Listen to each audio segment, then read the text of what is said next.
Thanks, Angie. I have not heard if our chair, presiding judge Ashby is joining us today. I don't see him on yet. I don't see him on yet, but I did check he did accept the meeting. Okay. He great. might be a little late. Okay.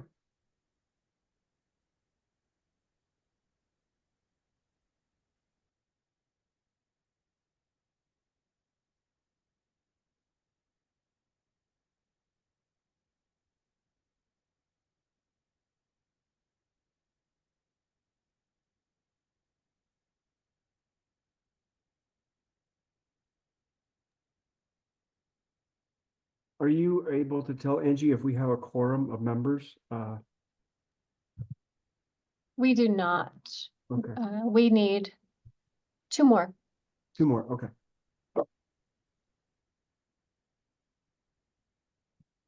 And it's just 3:31 now, so we'll just give it a moment.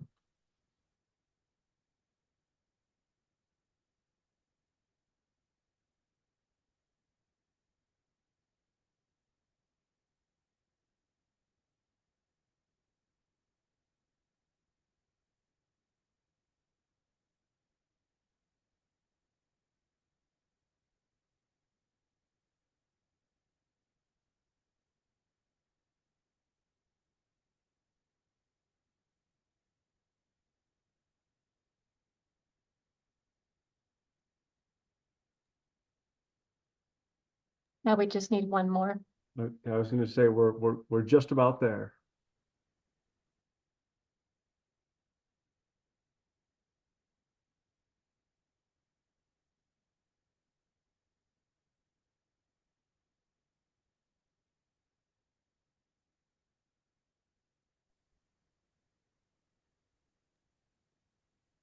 Unless Trevor, did DV designate you? She did not, but Eric, could you vote for DV? Yeah,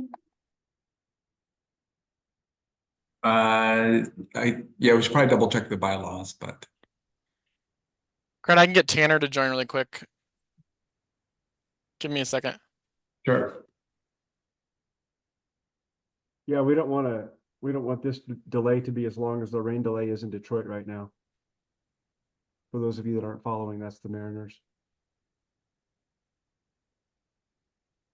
Also, Nick, just so you know, I have to leave for County College at about 10 to 4, so that's where I'll be.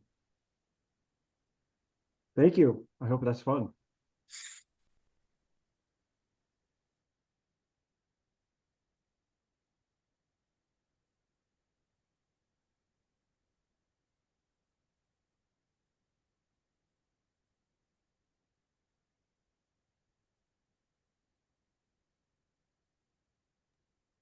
Tanner will be jumping on in just a second. Great, thank you. And Angie, you don't have to confirm now. As I look at the meeting minutes from July, as we know, we have a new sheriff, and just make sure that our new sheriff is on our email distribution list. Again, not for you to confirm now. Yes, he is. Just a reminder. Great. Yeah. Okay. Thank you.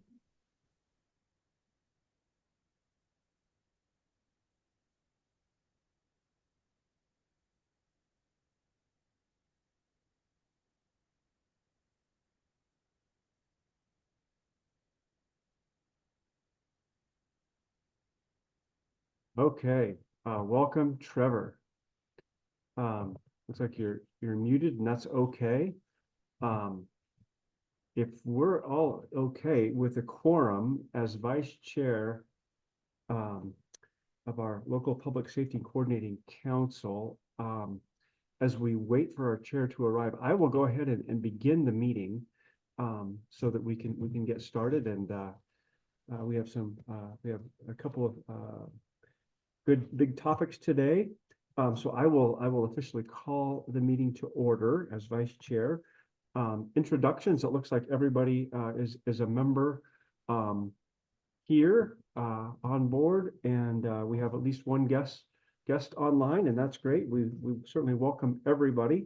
I don't know that we need to do introductions at this time. Those of you that may not be aware, Trevor Stevens will serve in D.D. Holcomb's capacity with community justice for the purposes of establishing a quorum and for voting should we need to do so. Our just moving right along into item number 3, public.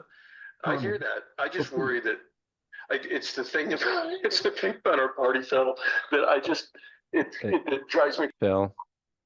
Oh, there we go. Okay. That's okay. And we certainly now have with Commissioner Chang online. I believe he is he's a member as well. He's the board member. Always going back and checking my meeting minutes. We have confirmation. Okay, so item number 3, public comment. Angie, do we have anybody online that would like to provide public comment for our meeting? No, we do not. Thank you. Okay, item number 4, we'll move into the July 2025 meeting minutes that I was referring to here just a few moments ago. If you've had an opportunity, I hope you've had an opportunity to review the meeting minutes. And if you have done so, I would entertain a motion to approve and then second the meeting minutes.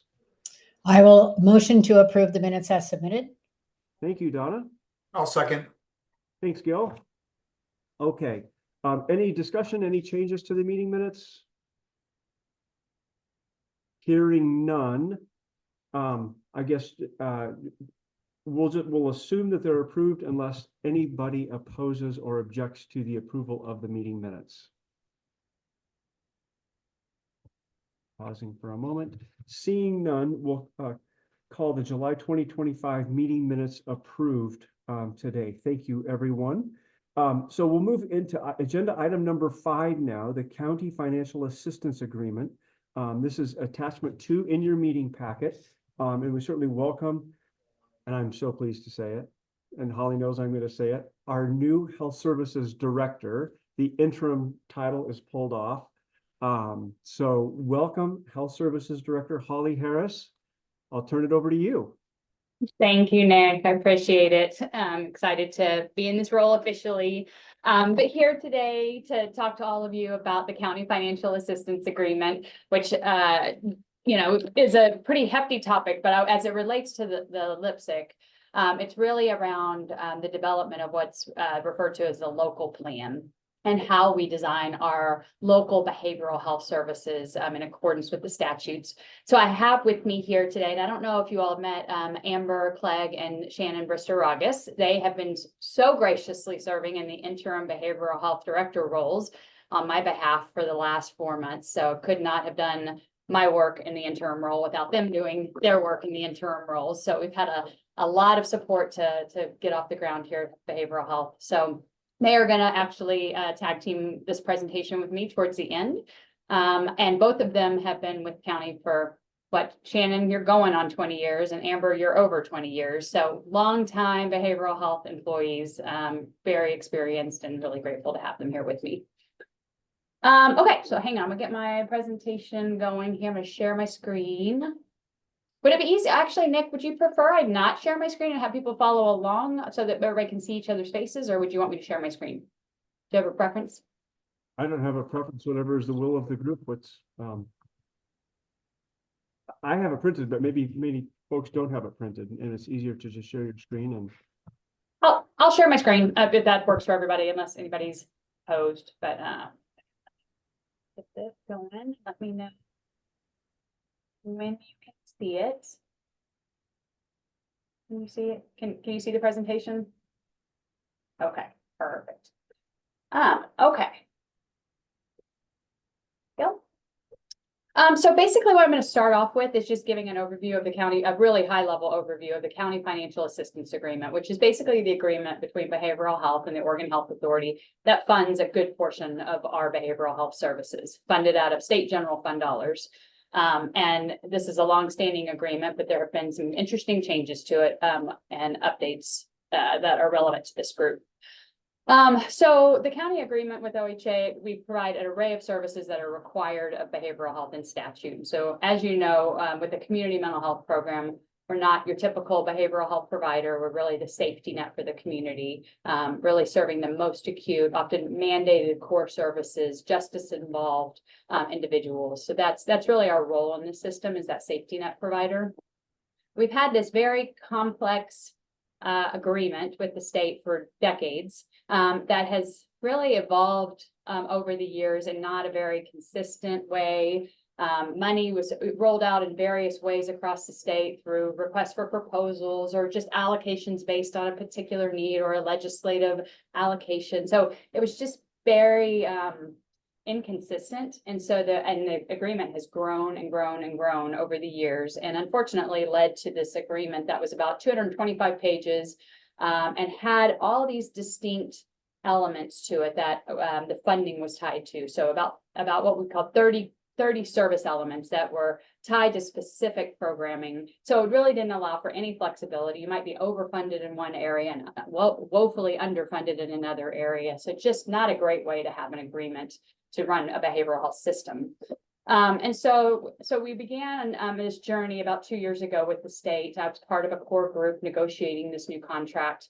The goal was to increase the flexibility of these funds. They are state general funds, so there really wasn't a requirement for them to be designated for a particular thing. They could be more flexible.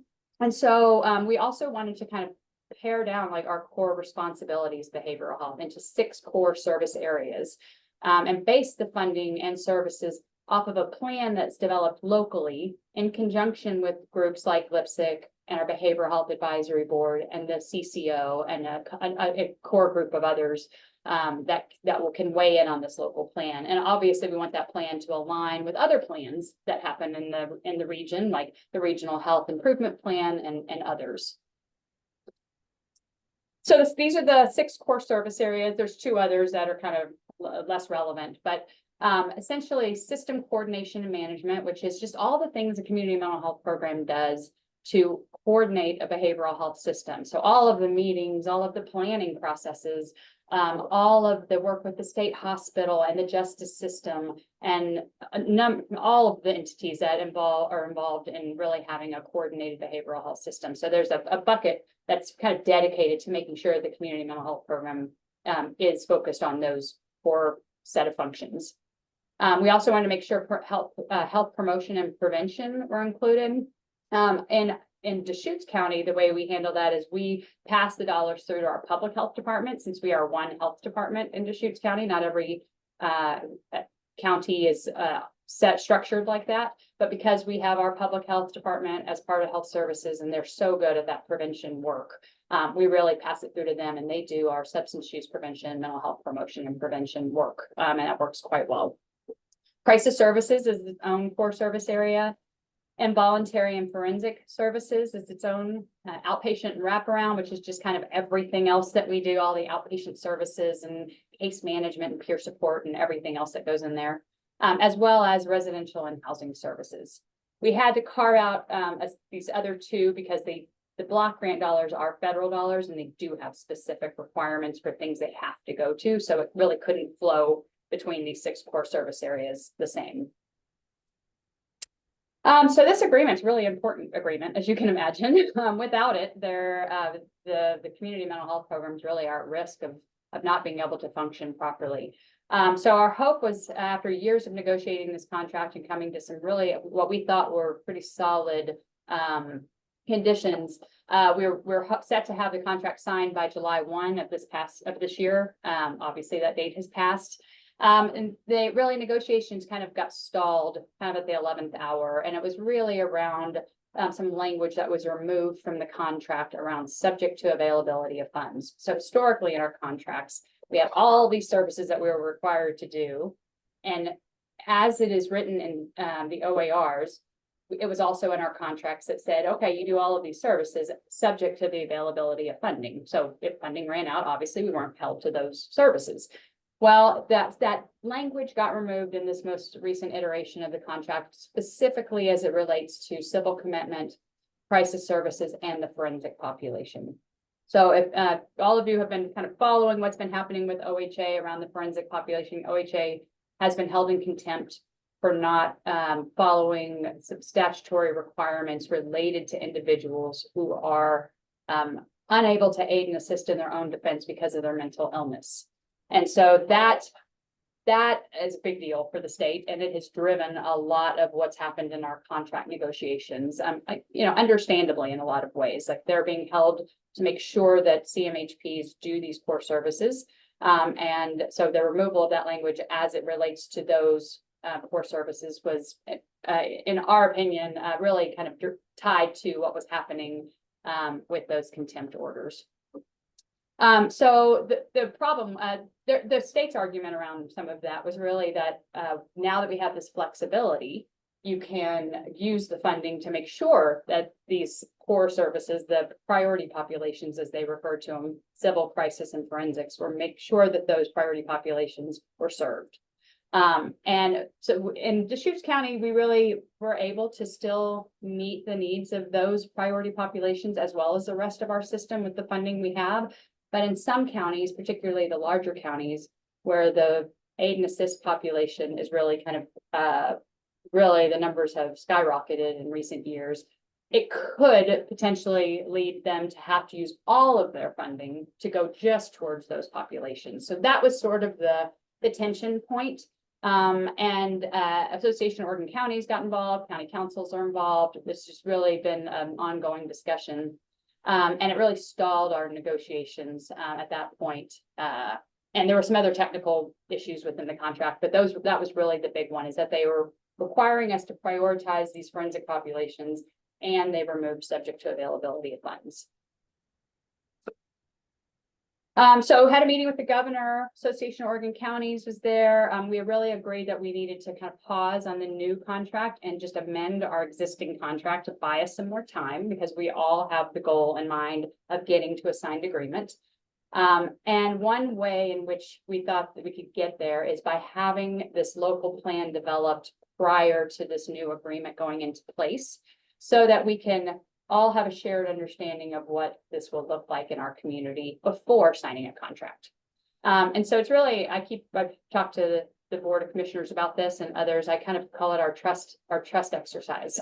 We're like a trust building moment. We're going to work on our local plan. We're going to submit it to the OHA. They're going to provide feedback, and we're going to hopefully get consensus around and have our system truly be driven locally by our local plan. And if that is the case, then signing a contract feels a little less scary in a lot of ways, because at least we have a shared understanding of what the system will look like. Originally, the contract was expected to be 6 years. We were trying to get to a 6-year agreement, but I think we're more likely to see a 2-year agreement at this point. Just building that trust again takes some time. And so to mention that this is really a way for us to just ensure our local plan is driving our services. And we have submitted our local plan as of October 1st. We had to submit a draft. So we are in the process of waiting to get feedback from the Oregon Health Authority around how that looks. And so part of the requirements for the local plan is that we do come to groups like LIPSIC and share what our local plan is looking like. Give groups like LIPSIC and Behavioral Health Advisory Boards an opportunity to provide any input. And again, we're in the draft phase, so this is really a preliminary discussion to just give you the lay of the land. And then we are happy to share a draft of our local plan. It's about 43 pages long. So these are very robust plans. And again, kind of in draft phase. So we're still working through what the final will look like, but there will be an opportunity for us to share our draft plan that's with the feedback from OHA to this group, and anyone can provide input into that if they're interested in doing so. So we're still hoping for a January 1 contract sign date for the new agreement, but again, kind of in the middle of this process, so we'll have to kind of wait and see how it all transpires. So I'm going to turn it over to Shannon, right? Wrong. Amber. Wrong. Amber. I'm going to turn it over to Amber, and she's going to talk about the details of the local plan. Thanks, Holly. I've just got a couple slides here. So as Holly mentioned, we did turn in our draft local plan here just a week ago. We worked on it for a good 3 months. It's quite robust, as she mentioned. We definitely used other resources to help inform our local plan. As she also mentioned, the regional health improvement plan and the regional health assessment that happened in the last year or two that we were heavily involved in. And then also we went through a community needs assessment process, which is part of our CCBHC certification we have with behavioral health. So we're kind of engaged in these processes all the time, but we were still required to submit this local plan per their template. So the plan itself on the screen as it shows includes us describing how our current continuum of behavioral health care, so all the things that we provide, our structure, all of our key partnerships, including a lot of you who are represented here today from the various organizations. We have to describe all the core services that we're providing, address how we are using the money to fund the services for those priority populations and core services. And then depending on the availability of funding, so there is this clause in here for the next piece of it, how are we going to use the funding to support other services? And we actually do support a lot of other services beyond the core services and the priority populations. So if you do review the draft, you'll be able to see all the various treatment programs that we provide here in Deschutes County. And then we also, based on our assessment, identify the unmet needs and gaps in our critical services. So where are we still struggling to meet needs for with our community and within our community? And then we identify a plan for addressing those gaps as best as we can. And then we also have metrics that we're obligated to track, some of which we're already tracking because we have state and federal metrics. Other ones we want to track because we believe they're meaningful and will help guide our care going forward. And then we were also required to submit a budget template. Thank goodness for Cheryl Smallman, our business officer, and her team. That thankfully was not something I actually had to contribute much to because it was quite a robust and very detailed template. And then along with that, a budget narrative. So that's why you're going to see a really big document if you're going to review this. And feel free to reach out if you have questions about the content. And like Holly said, it's in draft form. We welcome feedback and input to the local plan. We have already gotten some feedback from our Behavioral Health Advisory Board with an initial presentation we did with them and various other community members along the way. The only thing I want to add is just that I think for this group to know that Deschutes County, we're somewhat unique in our size and our ability to provide outpatient services. You know, many counties either they contract out their outpatient services or they only provide sort of these core mandated legal services that are civil commitment or PSRB. And so we have been a unique size county and provide a robust array of services well outside of those just mandated requirements. And we think it's worked really well for streamlining our services, having that continuity of care, and providing a robust array of services for our community.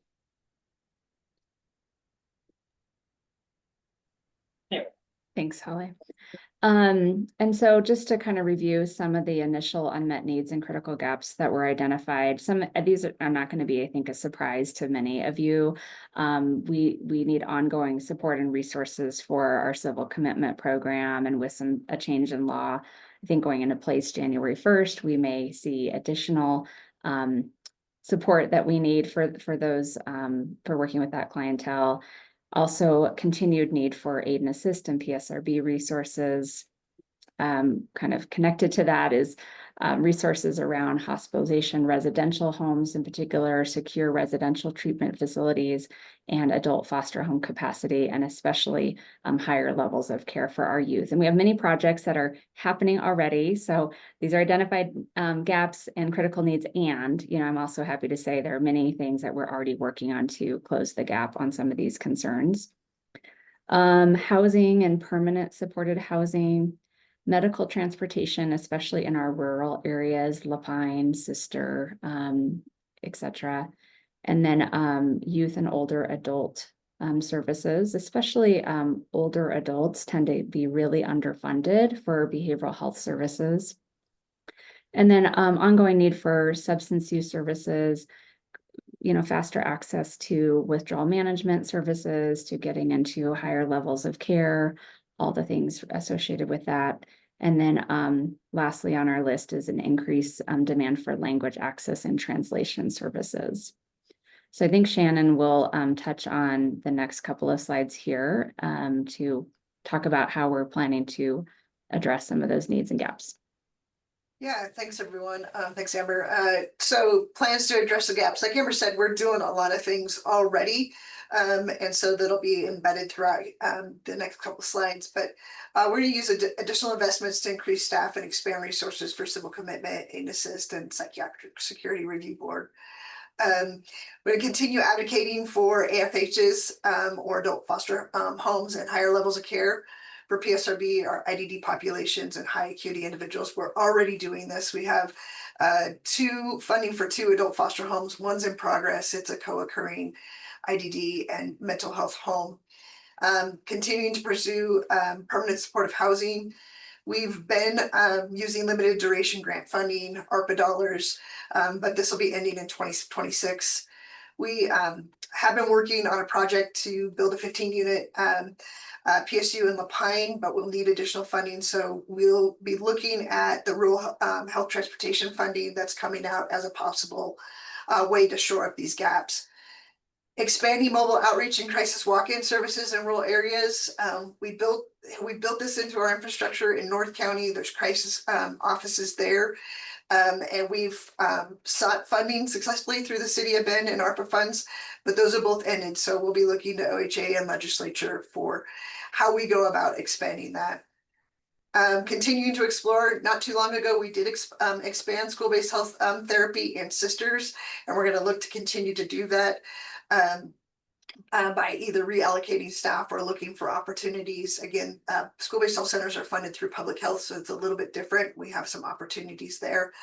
And then looking for respite options, which is a big one for us, but through for youth, particularly through our PRTF facility or psychiatric treatment facility, which is on our next slide that's coming up.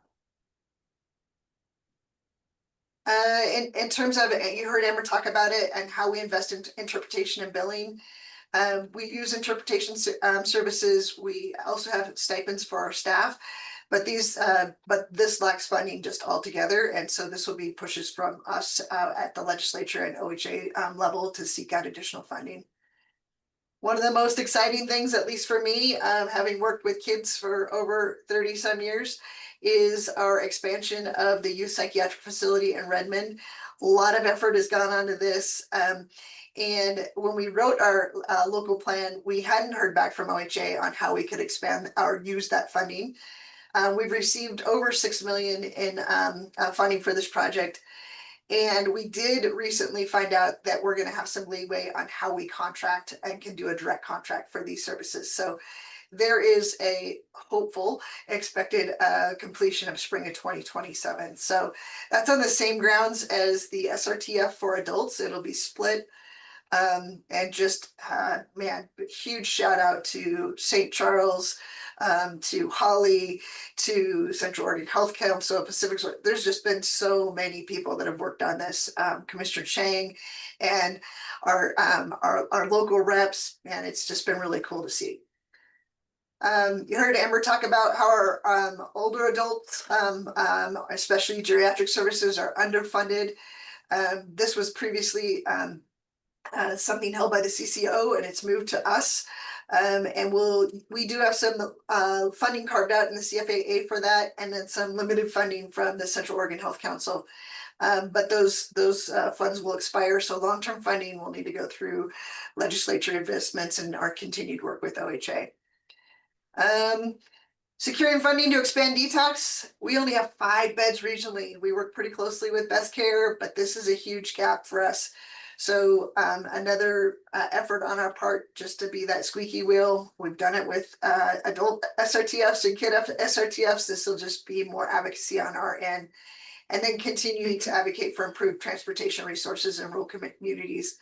I sat on the OHA non-emergency medical transportation work group for the past year. We have made some efforts in that, but they're still lacking.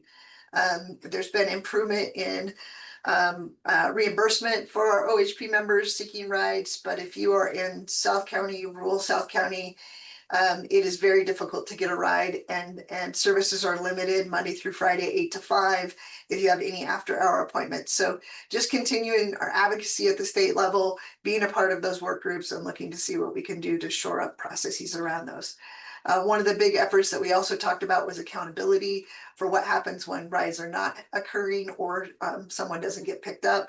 And also exploring, Uber and Lyft are amazing things, and Uber has medical. And so how do we use alternative transportation methods when our brokerages aren't available?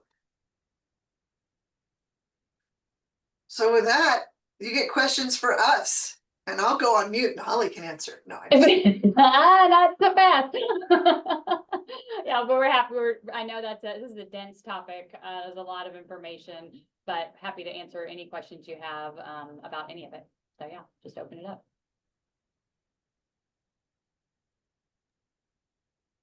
Yeah, thank you, Holly, Amber, and Shannon. Questions, comments? Yes, Commissioner Chang. Thanks for that presentation. I had a couple of questions. The first one was going back to kind of what's happening with the CFFA negotiation, and the idea that we would be able to wait until our local plan is approved, and so we would know that that was guiding the way that we were investing the funds that were coming from the state. You also, Holly, you also mentioned that for bigger counties, they have this issue of real concern that civil commitment, aid and assist, and those three categories will suck up all the resources. So are they on the same kind of a trajectory where they're working on a local plan, and then they're going to be expected to sign their agreement after their local plan is approved? And if so, then I mean, for us, it sounds like it should be enough resources to cover those three populations plus our other populations. But for those counties that are bigger, that don't necessarily have enough coming from OHA, how is that going to work out? I mean, are they going to be willing to sign after their local plan is approved, or will their local plan just, tell them that there's going to be a lot of things that get set aside and not supported? Well, so the thing about the local plan, that's the trust building exercise that I was kind of talking about, is that OHA has been kind of saying all along, like, it's not as rigid as we're describing it, or as we're interpreting it in the contract, how it's written, that there's actually more flexibility in the funding as it relates to these other populations, and kind of keeping them out of the priority population. And so, but the way the contract's written doesn't actually align with that. So as we develop these local plans, I think we're going to design what we think is best for our system, ensuring that we, of course, are serving the priority populations. We want to serve those populations as much as anybody. We want to, but we also don't want to do it at the expense of everything else, only to make the problem worse. So that's what this local plan is going to be about for us and for the larger counties, is really demonstrating how we can do both. In our vision of it. And then if OHA approves that, then I think there's that belief that it will be okay, even though the contract language it seems to be a bit more rigid than maybe how it will play out in practice. So that's where the rub is, right? We've got contract language and lawyers looking at contract language that's pretty explicit. And then there's kind of but then this is how it's actually going to work on the ground. And so we've got to find that middle ground. And I think that's what the local plan is about. So yes, every county is going through this. Every county had to submit their draft by October 1st. And I don't know what's going to happen, to be honest with you. I am hopeful for Deschutes County that I think our local plan is robust and covers all the core requirements and then some. And I feel good that we're going to get to a resolution, but we'll see when we get the feedback from OHA. I'm still on this. I need to see the feedback first. And for the larger counties, I mean, every county's got to decide this for themselves, what they're comfortable with, and every county council is going to be advising their counties on what next steps they should be taking. Thank you. Yeah. Have fun with that. Thanks. It's been so fun so far. Hi, Donna. Hi, it's good to see everybody. And I just want to say congratulations, Holly, for dropping the interim piece. Very well deserved. And Amber and Shannon, you guys just knew you were going to be invited to the party. So that's pretty amazing. One of the questions I had is maybe a little bit more in the regional look at this, because, you know, you still have Crook and Jefferson. They have traditionally fallen under Best Care as, you know, the agent for driving this. Are they having a local plan, or are they going to maybe hitch their wagon to Deschutes or asked to?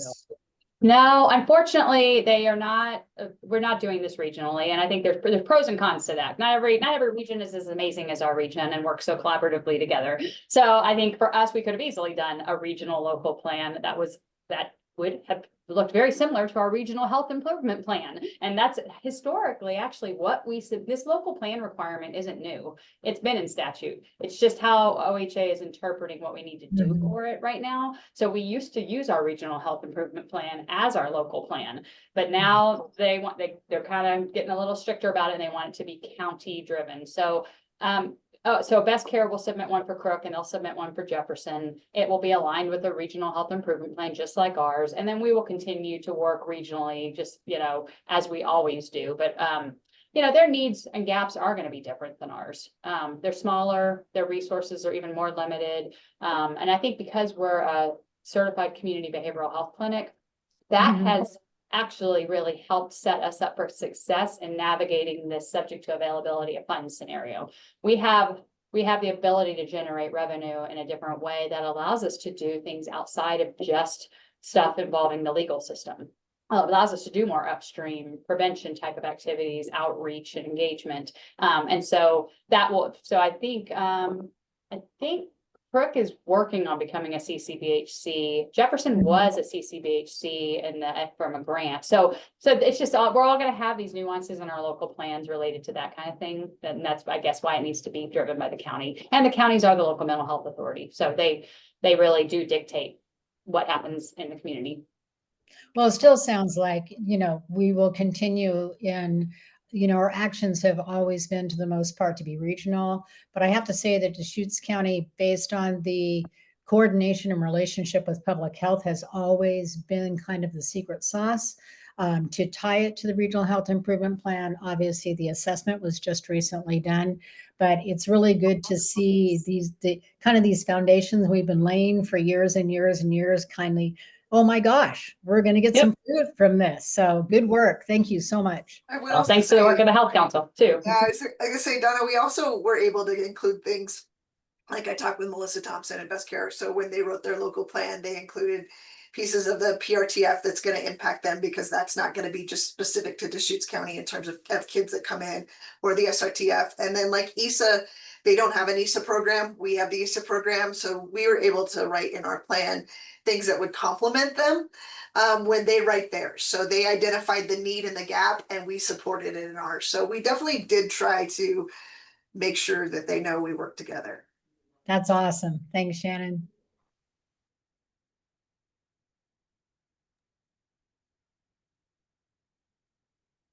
Commissioner. Thanks. Another question.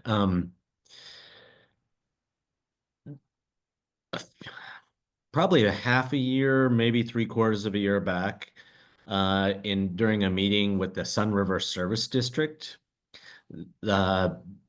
Jim Pfister, who also sits on the county budget committee, made the suggestion that we have a discussion with Kohl's, about law enforcement contribution to crisis services, mobile crisis, the stabilization center, and that would be a better way to approach it than, you know, going to the city of Bend, going to the city of Redmond, in a individual kind of way. And I at the time, Jim suggested that the Sun River Service District would be willing to make some kind of small contribution to crisis services because they see the direct benefit of having a place to bring people so that their patrol officers are back on the beat as fast as possible, and that you just get better outcomes bringing someone to connecting someone with crisis services than them ending up in jail or at the emergency department. So it seems like the Lipsick might be a good place to kind of restart that, kind of pick up on that idea. That was, we had quite a lot of distractions related to the sheriff's office in the last 6 or 8 months. But I'm wondering, is this an appropriate place to kind of pick up that idea of going to make a presentation at Kohl's and making a request for some kind of shared contribution across law enforcement agencies? I don't know that I'm qualified to answer that question. I've been to Kohl's many times over the years related to the stabilization center, many other topics. And so I actually kind of looking at Keith and I'm calling you out because I don't know. I mean, like the law enforcement agencies are tied to city budgets. So do they ultimately are going to have to come through the city budget process? Yeah, I don't know.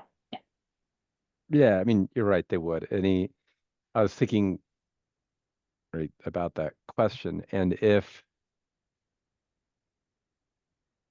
think if the concept of shared contributions was something that Cole said, oh yeah, let me reverse this, right? So if you came to our council and said, we want, $50,000 a year ongoing, to the extent that had any traction, it would have more traction if we're like, oh, look, the members of Cole is going to kick in A, B, C, D, E, right?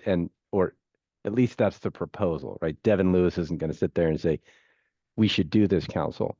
I don't know, maybe one of the politics of Kohl's, like whether I wouldn't want to have us do that and then find out Kohl's was trying to get another shared arrangement on something else, and we're like number 7 in line. Right? There's a bunch of law enforcement guys, which creates its own dynamic, but it would be worth floating behind the scenes whether or not that would be considered. And if it was, again, seeing a framework of a potential cost breakdown would certainly be what our council would be interested in. Yeah, and just seeing that everybody's, all the law enforcement agencies are being asked for a little bit versus, coming and hitting up any one city council and making them feel like they're at the center of the bullseye. And I think that makes a lot of sense. Do we have any idea? I know you just brought it up, Commissioner, but do we have any sense of the total size nut that we'd be trying to crack with Kohl's? I think I would defer that back to the Ambers, Shannons, and Nicole Von Levens of the world. Yeah. I mean, the stabilization center continues to have a gap in funding that is, upwards of $1 million, 1 point something million. I have to go back and we'd have to run the numbers again. But it's somewhat been dependent on whether or not we're going to get this grant funding, and then we got the grant funding again this year. So at this moment we're okay, but it's really kind of future years and knowing that we can't keep operating in this way for a 24/7 facility. So depending on grant funding. And so, I think any contribution of any sustainable ongoing funding is what we're looking for. I mean, we just don't have any real sustainable funding streams other than through our CCO. We were able to secure that. And so that's just kind of what we're looking for at this point. So we can run some numbers and we can see what's kind of palatable for people, and and we're happy to do any presentation for anyone to ask for money anytime. So I'm happy to coordinate around that. Yeah, and I know literally years past, right? It might have been 3, 4, 5 years ago. there was discussion of, right, whether Ben was going to kick in X amount and Redmond was going to kick in Y amount, and Devin was like, hey, it's worth it to us.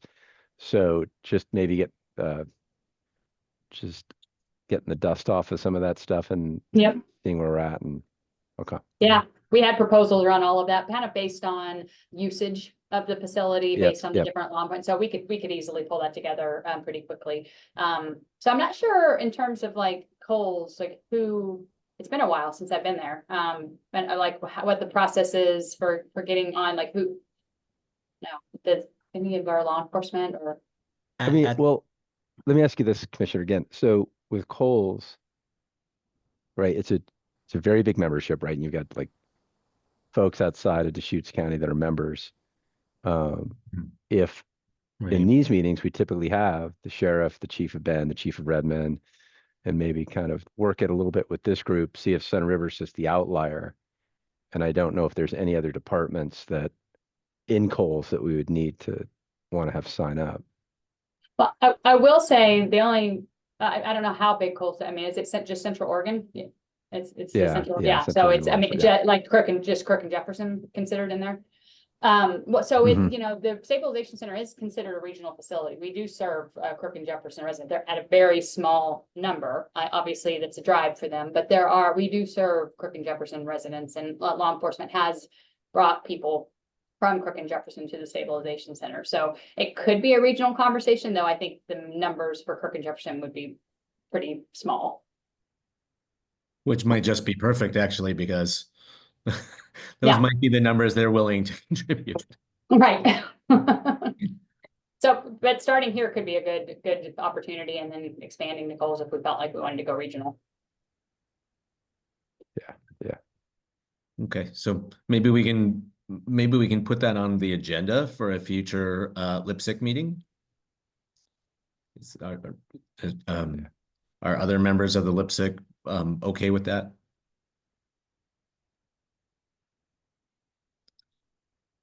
Steve? Yeah, I think it might be good to reach out to Devin or Chief Krantz or the sheriff to see if what they think about the best way to approach Kohl's, and maybe kind of get the lay of the land on the best way to do that, because you've got different agencies. Some of them are really strapped, and some of them are, relatively more flush. And so it's a very delicate thing when anybody comes to Kohl's to ask for money. You've got some who are more willing to step up than others, but if it's a combined pot of money, it has to be divided up among the members there in a way that makes more sense. Yeah. So Steve, you've observed this or witnessed or experienced this before at Kohl's, sort of a combined pass the hat for a specific initiative. Yeah, and so the way that it would work is you would come to them, maybe you'd have some number in mind, but you'd want to have some buy-in from at least one of the chiefs or sheriffs there ahead of time, and then approach them and say, this is what we're asking for. And then all together, they could say, we can contribute this much, and so on, so that you can get to the number or something close to the number. Makes sense. Yeah, I think we have some work to do in terms of, getting to know the new sheriff in the role, and kind of having those. I mean, I don't even know if he's, I'm aware of the history of the project and the money and the gap and all of that. So I think we could start there and just sort of having an initial conversation about it all with him. And then I'm happy to reach out to Chief Lewis and Chief Krantz to just kind of get their thoughts on it all.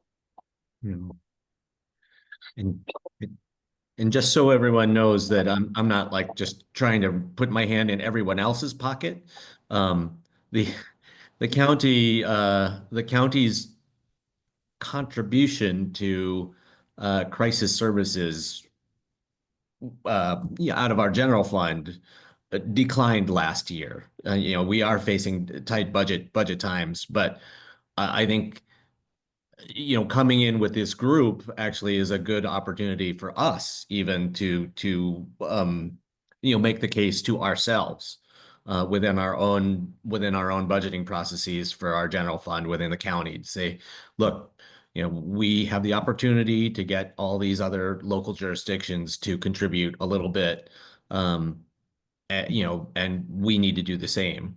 So that it would be a way for us to, you know, it would strengthen my hand essentially in arguing for county general fund investment in crisis services at Deschutes County.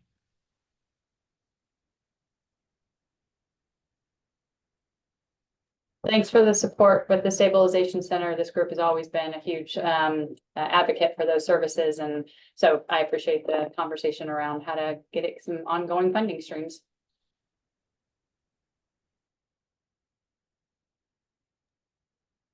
Apparently I have a strobe light going on my camera, so Angie turned me off, so I'm here if you guys have other questions, but I don't know why I have a strobe light coming through, but. Thanks, Shannon.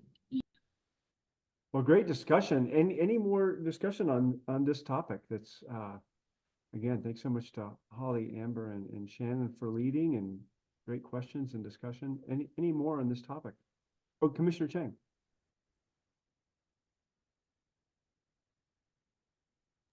All right, I have one more. A permanent supportive housing.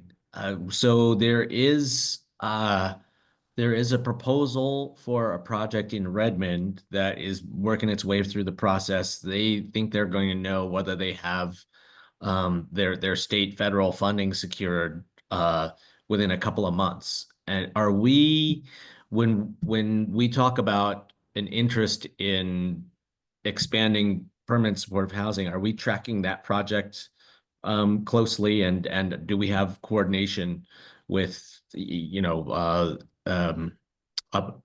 in terms of, you know, some of our clientele, you know, being eligible and lined up to be there, and also as necessary for us to be helping to provide behavioral health services there? Yeah, so anytime our clients are in places like that, we don't just walk away because they're in a unit. We continue to wrap services around and make sure they're successful in those housing units. So yes, we are peripherally involved in those conversations. I think it's a little early still that we haven't dug into like details around specific coordination efforts, but we are aware of the project. We're monitoring it. I sit on the Fuse board, so I'm aware of it from that perspective as well. And so yeah, we're very exciting opportunity for our region if that actually comes to fruition. And the La Pine project is definitely way further behind than that one. It's really a concept, and it's a relationship and partnership with Housing Works. And I think we're both raring to go if we can just get some identified funding, and our funding would need to be outside of just the state funding that comes for permanent supported housing, because that's not enough for the community mental health program to be the provider. We are more expensive as a provider because we're county, and this level of service that we would want to provide at that unit would be pretty robust. So there's a gap that we need to get filled, and we're hoping through the rural health transformation and stuff that maybe there'll be an opportunity there that we could get some funding that might help bridge that gap.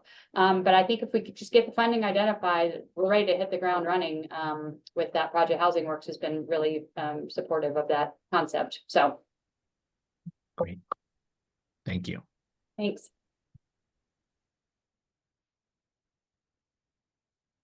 Okay. Any more comments, questions on this one? I am not hearing anyone. Hopefully you're not all hearing my cat in the background. So with that, let's move on to agenda topic 6, which is agency announcements and other. And I do see that community justice has maybe a couple of topics here, but open it up to everyone for announcements and topics. I can go ahead and start, Nick. So for community justice, as everyone knows, Deschutes County Community Justice has 2 divisions, the Adult Parole and Probation Division and the Juvenile Community Justice Division. And so just DV had provided kind of a preliminary update about this, but basically population needs and budget challenges over the next 5 years has kind of lend itself to us taking a look at the community justice structure and kind of looking at our services and size and see what kind of adjustments we can make to ensure that we can remain able to balance our budget over the next 5 years. For forecast in terms of population on the adult side, as well as decreased populations on the juvenile side, as well as funding challenges from the state in terms of the funding provided for community corrections at the state level.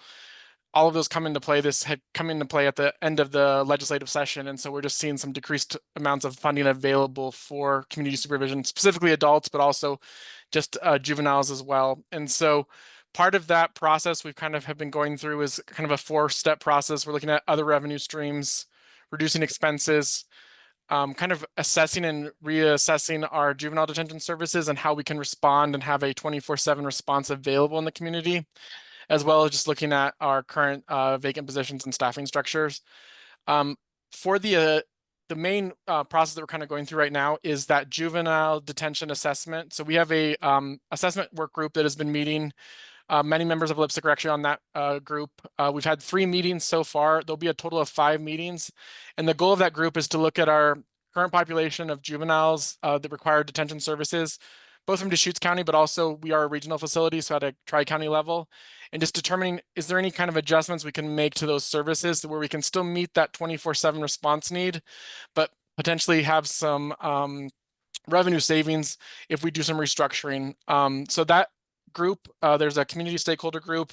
It includes the Bend and Redmond Police, juvenile judge, juvenile district attorney, the defense attorney, victims advocates, and other community members, including we have a parent on there who's had youth through the facility, as well as other community groups that have individuals in that facility that have had working with that facility directly, as well as behavioral health services and public health services. So the 3rd meeting just concluded last week. There'll be a total of 5 meetings, and basically Lipstick role in that process will be is that group will actually come forward with a recommendation.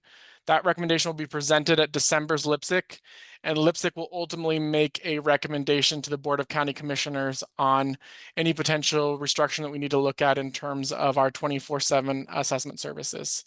So that will be coming in December. And so that'll be a part of that process. I'll also send out an email after Lipstick that just kind of provides a little more detail of just the budget changes that we're kind of anticipating in terms of how it impacts services for our clients and for youth in Deschutes County around supervision and detention services. But those are kind of the, just give some background of kind of where we're at on the community justice side of things right now over the next 5 years and kind of adjusting our services to meet core needs continually and into the future. So as a part of that, for the December Lipstick meeting, the goal will be to have that meeting in person. We'll likely have members of that assessment group present on what that recommendation is.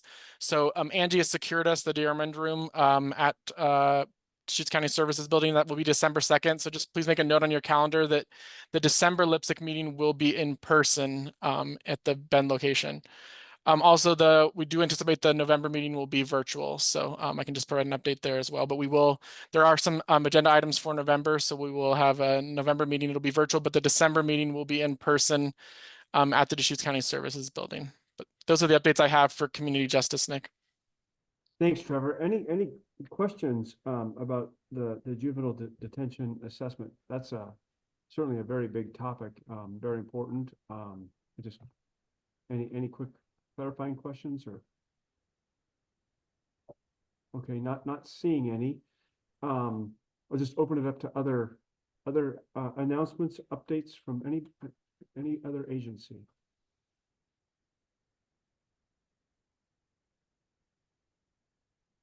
I'm not seeing any, and of course I had the pleasure of starting the meeting, and Holly can smile again by making the announcement that Holly is the permanent Health Services Director. So for anybody that joined late that didn't hear it, that's such an important announcement for all of us. And I'm so pleased that Holly's accepted the position and will lead Health Services going forward. Thank you, Nick. I appreciate it. Any last comments? Seeing none, just pause for just a moment. Oh, I see Commissioner Chang pointing. What was Donna doing a high five, or was Donna raising her hand? Oh, clapping. Okay. I think. Yeah, great. Okay. Thanks everyone. Thanks for a great meeting. Again, to Health Services for the lion's share of this meeting, and we will see you virtually in November. Have a nice afternoon. Bye, So- everyone. Bye.